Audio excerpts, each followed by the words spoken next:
Sa Good Vibe, syudad sang Silay ang nagpatigay sa virtual nga switch-on ceremony sa Silay City Public Plaza nga karon na puno na sang mga dekorasyon. Aton saksihan sa report ni Marcian Muico. Mas mabatsagan na sa karon ng espiritu sang Pasko sa syudad sang Silay bangod sa gin-switch on na ang maduagon nga Christmas decoration sa palibot sang public plaza sang syudad nga masanig ginakadtuan man sang mga Silaynon.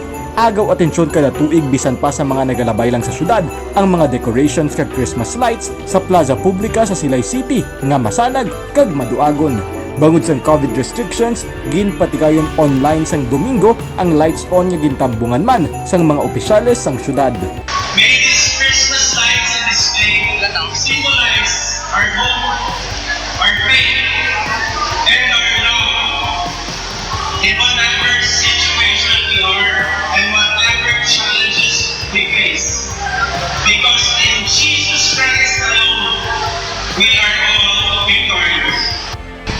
My Christmas message to all of you is cherish the festive season with those close to you.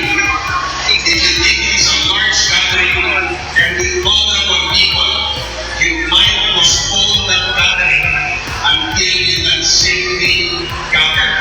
Or better yet, celebrate Christmas virtually with people close to your hearts. Let us show our love for one another by protecting each other from the transmission of the virus and thereby saving the lives of those we love. Bukas sa publiko ang public plaza para ila ini ma-enjoy. Ang kapulisan ang magabantay lang sa palibot, agud masiguro nga ma-enforce sa gihapon ang minimum health standards kaangay sang pagsuksok sang face mask kag social distancing.